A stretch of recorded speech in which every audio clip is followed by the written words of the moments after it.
अभी इतनी जल्दी क्या है? समय बीता, एक दिन यमराज आ गए। खाट पे लेटा था यमराज ने, अरे सेठ ने कहा हाँ मित्र, बोले आज धंधे पे निकला हूं, आज दोस्ती वाला काम नहीं है। बोले क्या मतलब? बोले चलो। अरे बोले पागल, दिमाग खराब है क्या तुम्हारा? चलो। ऐसे कैसे चलो? अपना वचन भूल गए? बोले मैं काय को वचन भूला, मुझे तो पूरे वचन है। अरे यमराज ने कहा चलो, ज्यादा बकवास बंद कर, इतनी मोहलत दे रहा हूं कि दोस्ती थी, नहीं तो अभी तक तो उठा के ले जाता तुझे। सेठ के तो होश उड़ गए। उसने कहा यार तुम्हारे जैसा बेईमान नहीं देखा मैंने। अरे बोले काय का बेईमान? बोले तुमने कहा था ना कि 1 महीने पहले चिट्ठी लिखूंगा। तो सेठ यमराज ने कहा मैंने तो लिखी थी। बोले नहीं लिखी है। अरे मेरे पास नहीं आई भाई, कोरियर वाले को फोन लगाओ। बोले यार 1 नहीं आई होगी, 2 नहीं, मैंने तो 4 चिट्ठी लिखी है। 4 चिट्ठी, 1 भी तो मेरे पास आई नहीं। अरे बोले भेजिए सेठ, तेरे पास पढ़ने का समय।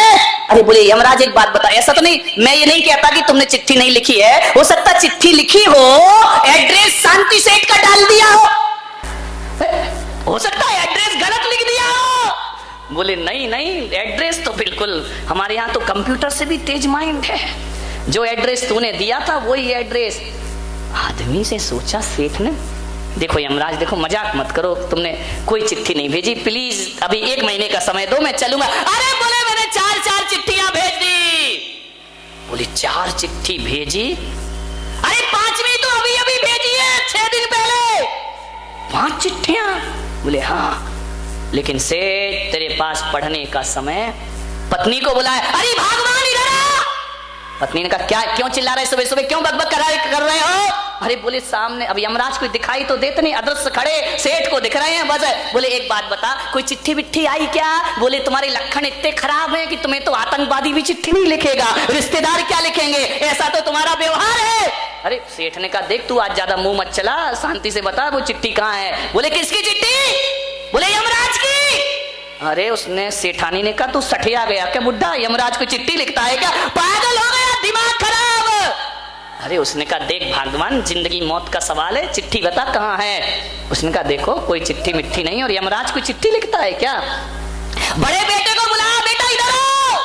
बोला पिताजी वो चिट्ठी कहाँ है? अरे बड़े लड़के ने कहा कौन की चिट्ठी भाई, अभी तक तो जितनी आए वो नोटिस ही आए हैं, चिट्ठी तो किसी की आई नहीं है। अरे उसने कहा देखो बेटा, बहुत खतरनाक मोड़ पे खड़ा हूं, जहां भी रखी चिट्ठी दिखाओ। बोले किसकी? अरे वो यमराज अंकल की। अरे उन्होंने कहा बुड्ढा पागल हो गया, इसको आगरा भेजो, 2-4 करंट लगेंगे, बुद्धि सही होगी इसकी। बोले यमराज अंकल बना लिया इसने उसको। बोले बुढ़ाओ चुपचाप रहो, बकवासी, सो जाओ चुपचाप। अरे बोले तुम्हें सोने की पड़ी है, मैं उठूंगा नहीं, सो गया तो जिंदगी भर के लिए। मेरी चिट्ठी कहाँ है? बड़ा जोर जोर से रोया, मेरी चिट्ठियां। उठा, टेबल पटकी, ये पटका, ये देखा, वो देखा, पूरा घर तहस नहस कर दिया, चिट्ठी नहीं मिली। यमराज ने कहा सेठ बदहवास मत हो, चिट्ठी मैंने 5 भेजी हैं, 5 यहीं पड़ी हैं। बोले कहां पड़ी हैं, दिखाओ। पूरे में ढूंढ रहा, चिट्ठी कहां है। यमराज ने कहा पागल, तेरे पास पढ़ने का समय है, मैंने 5 चिट्ठियां भेजी हैं और 5 यहीं रखी हैं, कहां है मेरी चिट्ठियां? तो यमराज ने कहा देख, हमारे मृत्यु लोक में, यम लोक में कोई कागज की फैक्ट्री तो है नहीं भाई कि हम चिट्ठी कागज में लिखें। तो बोले मतलब क्या है? SMS कर देते मोबाइल पर, वहां बोले उस रूट की सभी लाइनें व्यस्त रखी हैं तुमने, कॉल करता हूं तुम मिस कॉल उठाते ही नहीं है। तो बोले क्या करूं, कहां है चिट्ठी? बोले देख, इस धरती पर सफेद कागज पर काली स्याही से चिट्ठी लिखी जाती है, लेकिन मेरे यमलोक में काले कागज पर सफेद स्याही से चिट्ठी लिखी जाती है। अरे बोले रंग से क्या मतलब है, कागज से, मुझे तो चिट्ठी मिलना थी। बोले खड़े हो। दर्पण के सामने ले गया यमराज और कहा देख, ये मेरी पहली चिट्ठी, जब मैंने तेरे काले बाल सफेद कर दिए वो मेरी पहली चिट्ठी थी, लेकिन तेरे पास पढ़ने का कोई समय नहीं। काला कागज सफेद स्याही, यमराज भी सेठ भी बारामती का था, वो ऐसे थोड़ी बाज आने वाला। उसने कहा क्या यमराज तुम भी मजाक करते हो? बोले क्या? बोले आजकल बाल सफेद तो बच्चों के हो जाते हैं, तो इसका मतलब उसका नंबर आ गया है? अभी कितने बैठे हैं सफेद वाले काले करा करके, हेयर ड्राई करा के बैठे हैं कई। अभी तो मैं जवान हूँ, वाह हाय अजब रंग दे रहा है बुढ़ापा, अंगूर के सब मजे किशमिश में आ रहे हैं। ध्यान रखिए, विचार करिए। बोले काले बाल जो सफेद किए वो पहली चिट्ठी थी। यमराज ने, सेठ ने कहा चलो यमराज में एक चिट्ठी नहीं समझ पाया, दूसरी भेज देते। अरे बोले 5 भेजी है। जब मैंने तेरे बाल सफेद किए वो मेरी पहली चिट्ठी थी, और जब मैंने तेरे दांत उखाड़े वो मेरी दूसरी चिट्ठी थी, और जब मैंने तेरी नजरें कमजोर की वो मेरी तीसरी चिट्ठी थी, और जब मैंने तेरी कमर तोड़ दी वो मेरी चौथी चिट्ठी थी, और जब मैंने झुर्रियां डाल दी शरीर में वो मेरी 5वीं और आखिरी चिट्ठी। 5 चिट्ठी पढ़ने का समय नहीं सेठ तुझे, चल अब तेरे चलने का समय। बारामती के सेठो कितनी चिट्ठियां आ गई, आज दर्पण में जाके देख लेना कितनी कितनी चिट्ठी किसकी आ गई। किसी की तो चौथी दिखाई दे रही है, किसी की 5वीं आ गई। समझ जाओ मेरे भाई, ध्यान रखिए, ये यमराज की चिट्ठियां बिना सूचना दिए यमराज कभी आते नहीं है। मान्यवर, आपसे मेरा एक ही निवेदन है, इन चिट्ठियों को नजरअंदाज मत करो। पड़ा पड़ा मर रहा और हाय हाय कर रहा, एक जिंदगी है। रोटी भी खिचड़ी भी पचती नहीं, रोटी भी चबती नहीं, पैर मोमबत्ती और हाथ अगरबत्ती हुए जा रहे हैं, लेकिन जीने की लालसा नहीं छूटती है। चिट्ठी आ गई, दांत टूट गए, पापड़ पीस पीस कर खाए जा रही है। ध्यान रखिए।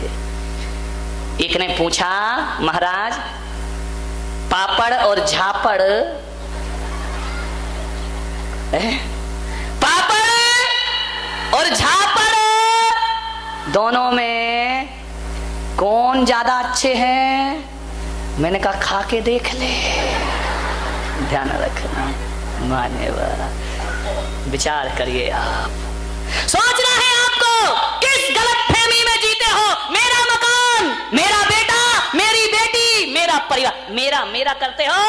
बकरी जो मैं करे अपनी खाल खिंचाए, और मैना जो मैं ना कहे दूध भात नित खाए। ध्यान रखिए, ज्यादा मैं करके मत जियो। क्या है तुम्हारा, विचार करिए। आज घर जाना और घर जाकर के देखना जैन दर्शन क्या कहता है। घर जाना और घर जाकर के तुम्हारे घर के किसी कोने में एक छिपकली बैठी होगी, उस छिपकली से पूछना कि बहन जरा ये बता ये घर किसका है। जवाहर सेठ, पूछना ये घर किसका है। छिपकली क्या बोलेगी? बोलो बोलो, क्या बोलेगी छिपकली?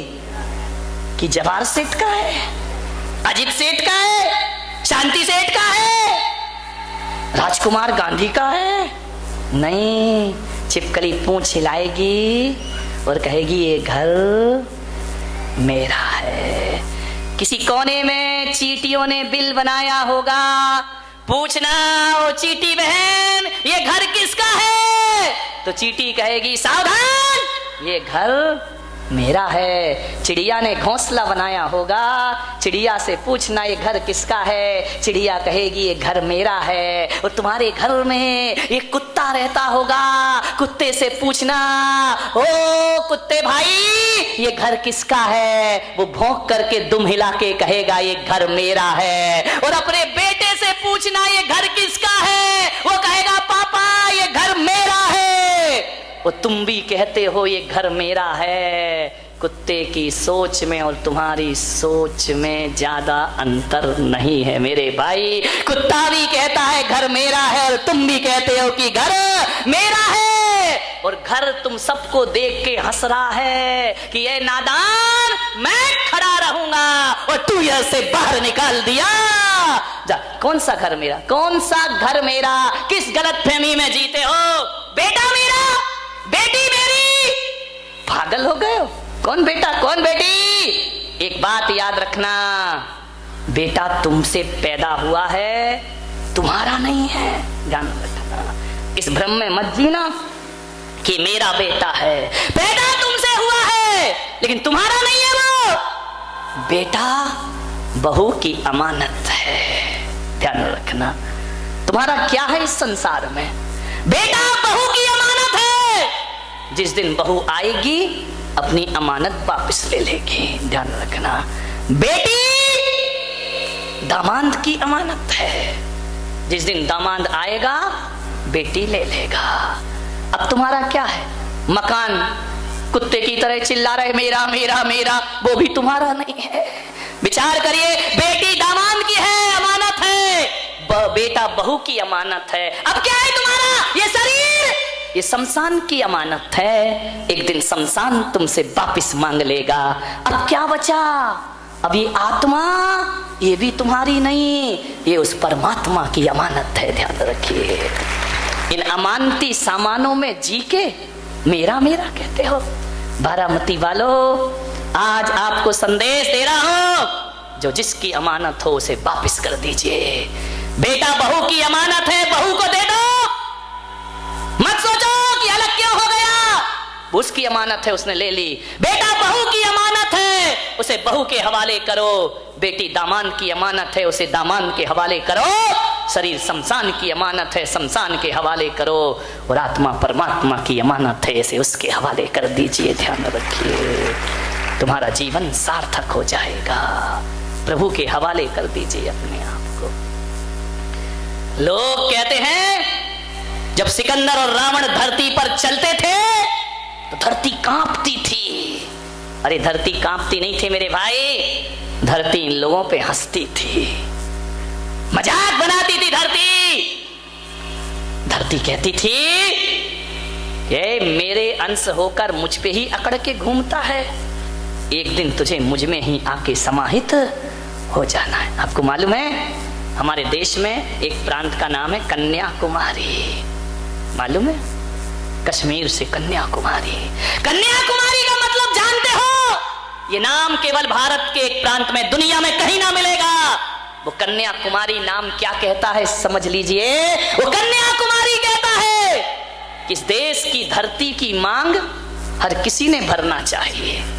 सिकंदर आया, उसने मांग भरना चाहिए, वो पति बनना चाहा। भरत चक्रवर्ती ने मांग भरी, उसने सोचा धरती का पति मैं बन जाऊंगा, अधिपति बन जाऊंगा। रावण ने भरी, सब आए इस धरती की मांग भरने।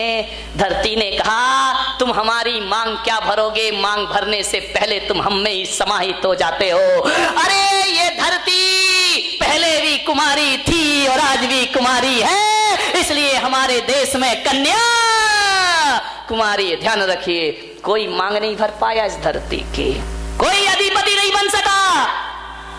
तेरे जैसे लाखों आए, लाखों इस माटी ने खाए।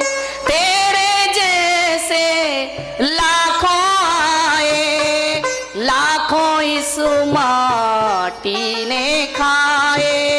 रहा न नाम निशान रे बंदे, झूठी तेरी शान रे, झूठी तेरी शान।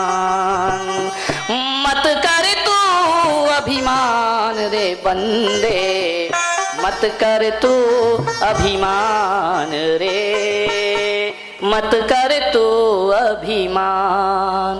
तेरे पास हैं हीरे मोती, मेरे मन मंदिर में ज्योति। तेरे पास हैं हीरे मोती, मेरे मन मंदिर में ज्योति। कौन हुआ धनवान रे बंदे, झूठी तेरी शान रे, मत कर तू अभिमान, मत कर तू अभिमान रे बंदे, मत कर तू अभिमान रे, झूठी तेरी शान। किस पर अकड़ के घूमता है आदमी, अरे माटी के पुतले ना इतरा के चल, तेरे जीवन का कोई भरोसा नहीं। बूंद पानी के पड़ते ही गल जाएगा, कच्चे बर्तन का कोई भरोसा नहीं। ध्यान रखिए, किस पर अकड़ता है आदमी, कहां भागोगे, कहां जाओगे। समय हो गया है। एक साधु ध्यान कर रहा था, एक चोर आया, साधु की चादर खींची, भाग गया।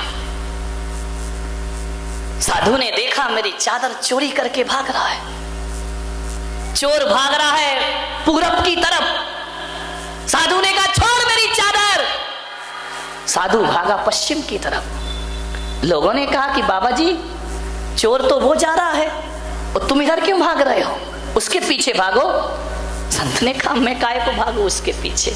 बोले क्यों?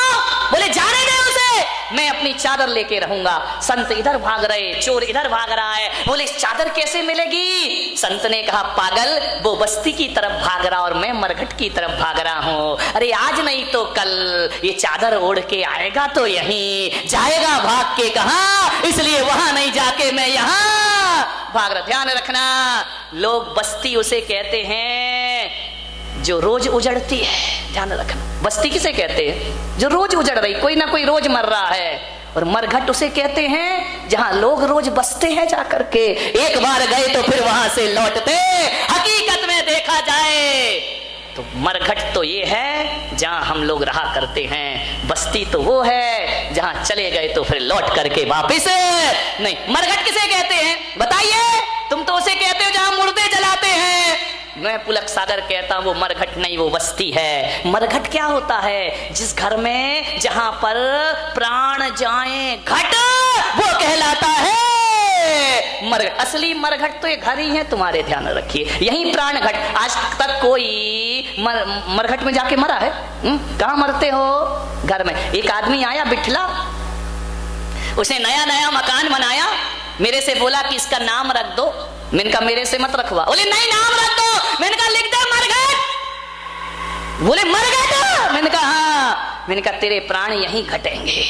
ध्यान रखना, जहां प्राण घटते हैं वो मरघट होता है, और जहां प्राण बस जाते हैं वो बस्ती हुआ करती है। मान्यवर, उस साधु ने कहा चादर लेकर आएगा तो, क्योंकि बिना ओढ़े तो आएगा नहीं, और जब कफन उतरेगा मैं अपनी चादर खींच लूंगा। ध्यान रखिए मान्यवर, ये जिंदगी की बहुत बड़ी सच्चाई है। समय आपका हो गया, कल अंतिम प्रवचन है। बस यही करूंगा, यही निवेदन मेरा आपसे होगा, ज्यादा कुछ नहीं। न तेरा न मेरा एक होगा, न तेरा लाख होगा। न मेरा एक होगा, न तेरा लाख होगा। न मेरी तारीफ होगी, न तेरा मजाक होगा।